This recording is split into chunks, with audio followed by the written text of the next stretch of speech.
Salut, moi c'est Blas, et si tu ne me connais pas déjà, je te souhaite la bienvenue sur Bière Éthanol. Une petite chaîne YouTube de bolidage automobile, mais pas comme les autres. À la base, dans cette vidéo, j'avais simplement prévu de réparer une panne que j'ai encore eue avec mon bon vieux et fidèle Hyundai Coupé GK. Mais finalement, j'ai été beaucoup plus loin pour réparer cette panne. Parce que si je te dis que je suis encore tombé en panne avec le coupé, c'est parce que cette panne là, elle n'est pas inconnue. Je l'ai déjà eu plusieurs fois par le passé. Et j'en ai marre. La panne dont il est question, c'est que j'ai le connecteur du module de pompe immergé. Le Mac-tout s'en fout de tout. Qui fait que de cramer de façon assez aléatoire. Et ça, t'as déjà pu le voir dans mes épisodes précédents.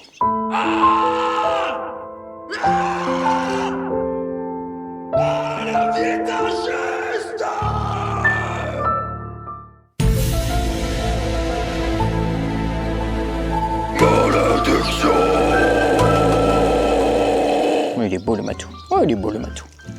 Oh, il est beau le matou. Mais la source de ce problème, finalement, c'est moi. Tu l'as sous les yeux. Enfin, pas exactement. Disons que c'est parce que, il y a plusieurs années déjà, j'ai installé dessus une pompe AEM spéciale éthanol. C'était pour anticiper l'évolution de ma prépa. Et ça, je l'ai déjà montré dans mes anciennes vidéos. Mais à l'époque, l'électricité, tout ça, c'était pas mon truc. Ça ne l'est toujours pas vraiment, à vrai dire, mais disons que, bon, j'ai acquis un peu d'expérience depuis. Très bonne. Et bah forcément, qui dit pompe plus puissante, dit forcément qu'elle tire plus de jus. Donc le faisceau électrique d'origine n'était pas conçu pour ça. J'ai alors tenté une énième réparation approximativement douteuse. Bob, c'est quoi ça? L'attelage pour ta 306. Ok, c'est cool, mais tu sais qu'on n'est pas dans le prochain épisode de la 306?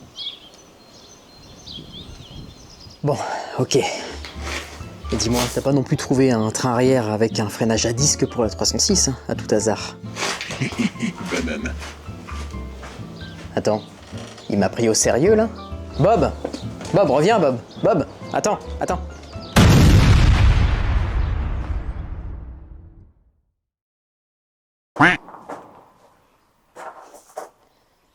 Le problème c'est qu'ici c'est un peu sombre, faut que je l'avance. Mais comment faire avancer une voiture en panne? Eh ben je vais te montrer.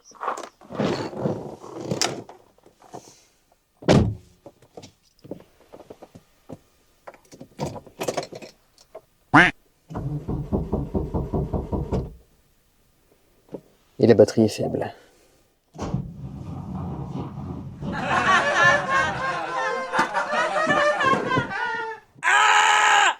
On fait comme on peut. Puis j'aurais pu tracter avec le Tucson, mais la flemme. Putain, fait chier. Là, j'ai soulevé la banquette arrière. Je soulève ça. Le couvercle pour accéder à la pompe à essence. Et là, alors attends, je te montre correctement. Je prends ce petit fil. Waouh! Oh, il vient tout seul. Et donc, quand je déconnecte ça, tu vois ça? C'est pas très beau, hein? Mais ça aurait pu être pire. Donc comme tu as pu le voir dans les anciens épisodes, la malédiction continue. Et là aujourd'hui je dois réparer ça et changer la batterie. Parce que la batterie faiblarde a dû aussi jouer un petit peu là-dessus. Et du coup, j'ai aussi réfléchi à pourquoi est-ce que ça crame. Et ben en fait, puisque la masse d'origine, c'est un fil qui est super long qui va du coup au tableau de bord, bref je te passe les détails, je vais devoir rajouter une masse plus proche. Et normalement, ça devrait être plus fiable. Je suis absolument nul en électricité, mais j'espère que mon raisonnement est correct.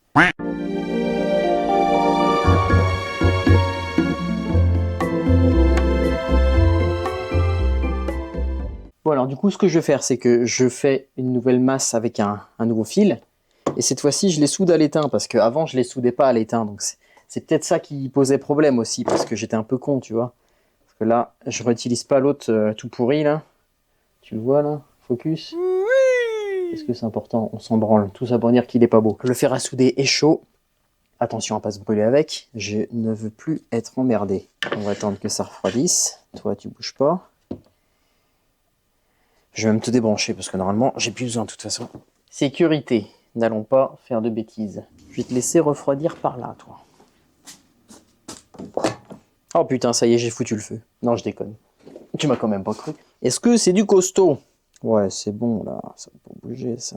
Ouais, allez. Je vais faire un raccordement avec la masse d'origine, plus cette masse-là que je vais mettre en plus. Allez, vas-y, passe là-dedans, parce que du coup, mon fil est quand même beaucoup plus gros. Allez, c'est souple, ça va passer. Fais pas le difficile. Elle est timide, mais elle y va quand même. Coquine. J'aurais peut-être dû lubrifier un peu.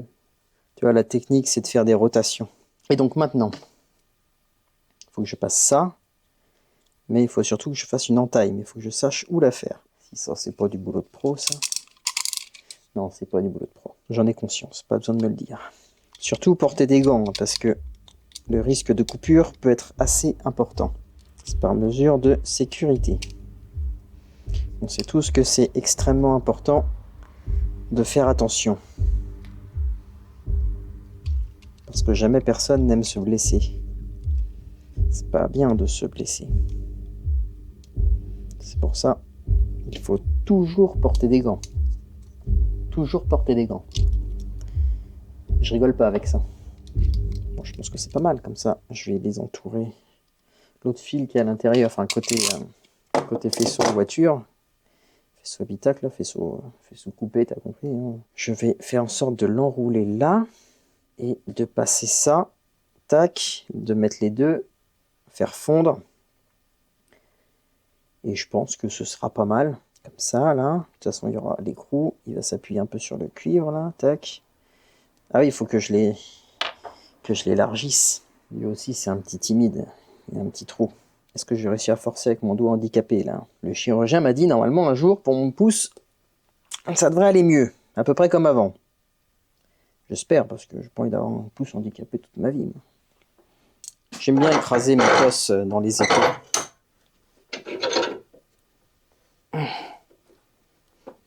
Hop là. Bon, t'as la partie bleue qui se barre, mais ça au pire, on s'en fout. Hein. Ouais, on s'en fout. Hein. Je vais peut-être mettre un peu d'étain quand même par précaution. Parce que maintenant, je fais plus confiance. Quand t'as perdu la confiance une fois, tu gardes encore la confiance une deuxième fois, mais quand tu la perds une deuxième fois, puis une troisième, et ben on en arrive à cette quatrième réparation. Oui, ça fait 4, je crois. Je sais plus. J'espère juste que c'est la dernière. J'ai envie de virer la partie bleue là, elle me fait chier quand même.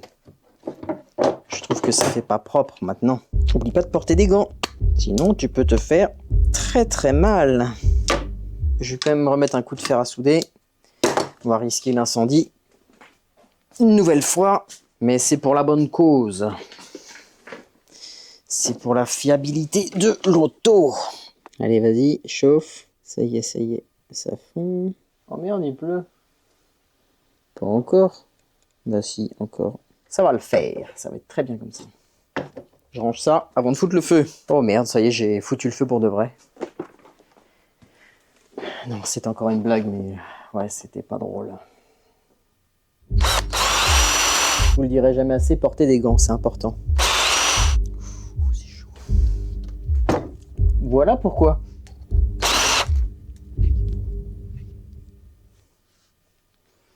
J'ai peut-être été un peu fort là. Eh, au moins ça tient. C'est l'œillet qui a bougé.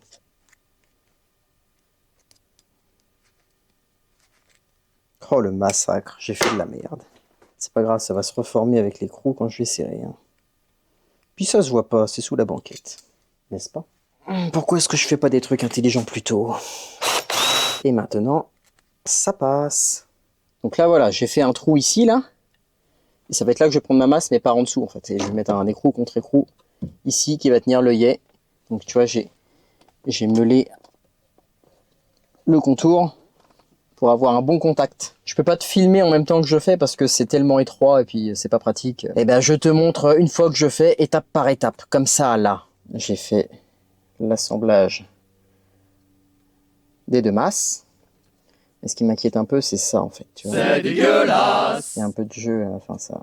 Le plastique il est à moitié baisé, donc il faut que je remette la partie blanche là qui va servir à les caler. Mais j'ai pas d'autres connecteurs de rechange. J'en ai commandé, mais je les ai pas encore reçus. Donc, et la chose que je t'ai pas dit, c'est que la voiture doit rouler ce soir. Et là, il est 15h. Wouh, super. Ça y est, j'ai remis. Ça tient beaucoup mieux, mais ça bouge un poil, quoi. Enfin, si je tire sur le là-dessus, ça va se barrer, en fait. Donc, j'espère pas que ça va se barrer en roulant, ou que ça va chauffer, ou je sais pas, avec des vibrations. Bon, tout est mis en place. Ça a l'air de quand même bien tenir. Bon, faut pas tirer dessus, bien sûr, hein. La masse est en place, la masse supplémentaire, là, tout est OK. Je vais faire le test ultime, voir si la pompe se met en route en mettant le contact. Croisons les doigts, j'ai les boules.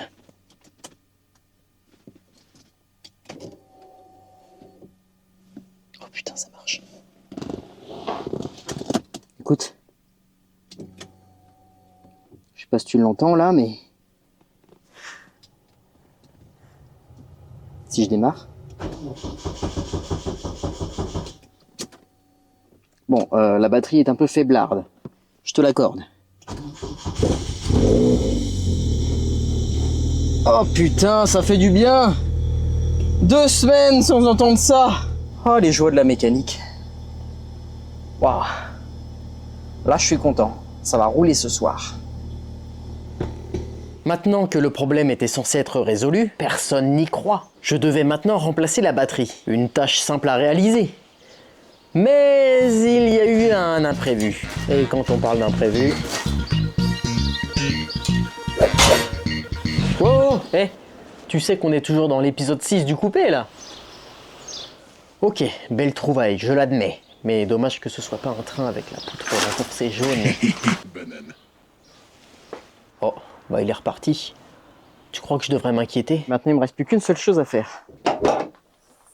Oh yeah. Oh, ça m'avait manqué. La batterie. Et avant tout ça, après ce petit moment de stress et cette réussite, c'est le moment d'une bonne petite vasseur, tu crois pas? La vasseur, l'eau de courage. Ça fait du bien. Bon, bah une batterie, rien de bien compliqué, hein. Il faut commencer par la masse. Et ensuite, bah, on fait le plus. Le filetage tourne dans le vide. Super. Super. J'adore ma vie. Saloperie. Nya. Tu vas dégager.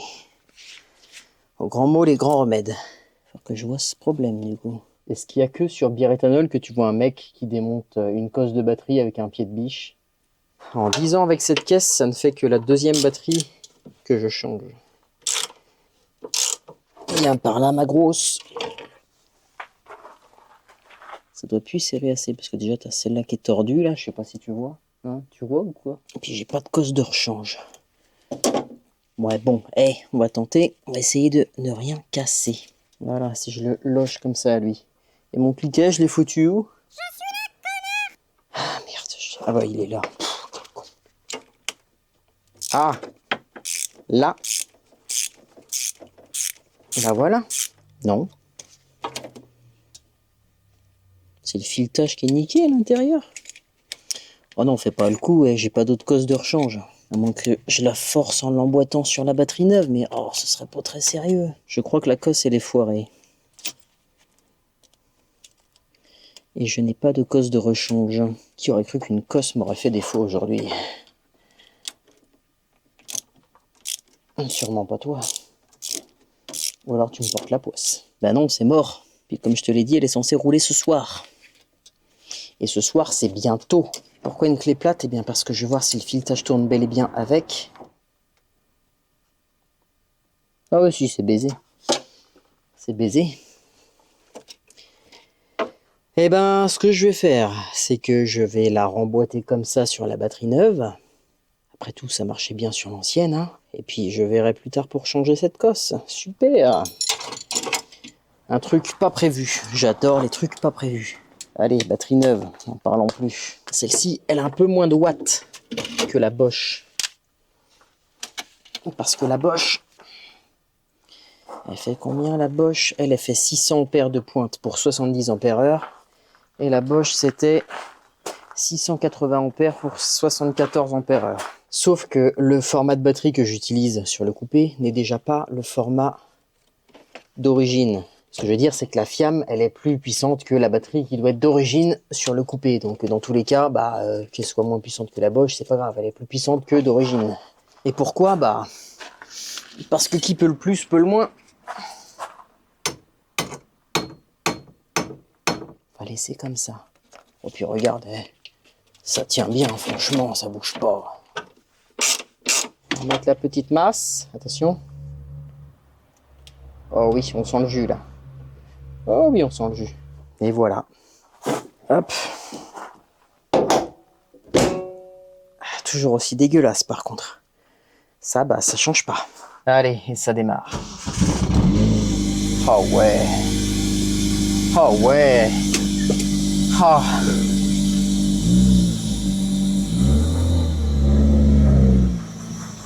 Oh, ça m'avait manqué. Oh, mais qu'est-ce que t'es dégueulasse. Je vois rien du tout au travers du pare-brise. Ah, voilà. Là, Blas, il est content.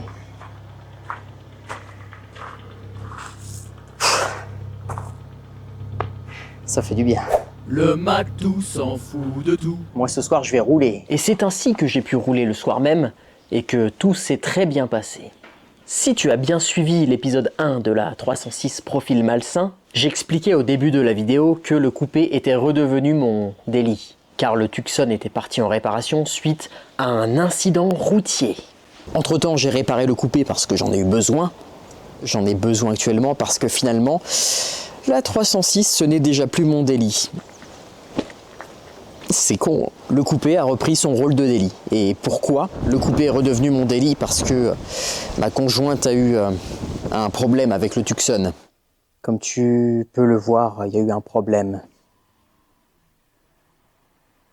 Un gogol lui a grillé la priorité à droite. Et puis ça a fait boum, tu vois. Elle s'est pris un kangou en latéral. Ma femme avait besoin de la 306. Et donc, j'avais pas mal roulé avec le coupé jusqu'en février.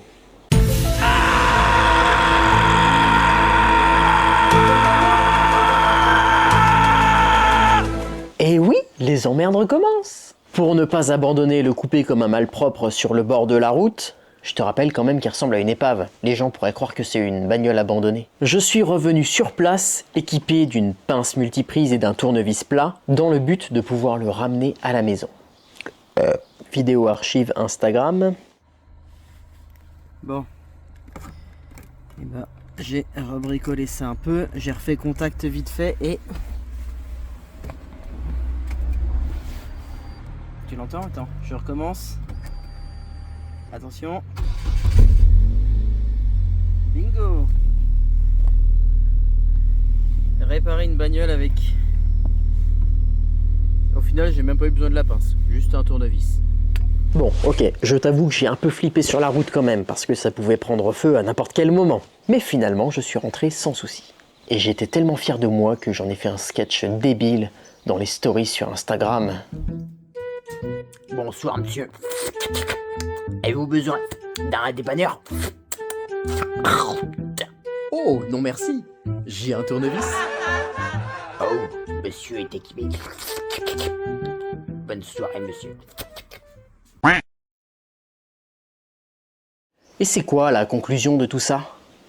Eh bien, la réparation que tu as vue dans cette vidéo était aussi utile que les interventions de Bob, mais j'ai décidé d'arrêter de faire de la merde et de régler définitivement ce problème. Parce que les réparations pansements, ça tient jamais bien longtemps. La preuve. Et tout ça, tu le verras dans le prochain épisode du coupé.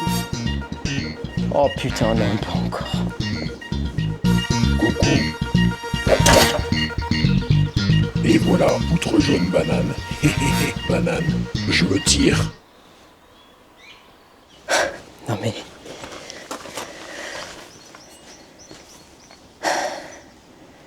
Il m'en remet une couche pour la 306. qu'on n'est même pas dans la bonne playlist. Putain de merde.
Eh, il a voulu les 2 essieux, il les a eus. Qu'est-ce qu'il va faire du 2e? Ça, j'en sais rien, c'est pas mon problème. Il a qu'à faire une remorque avec. Banane.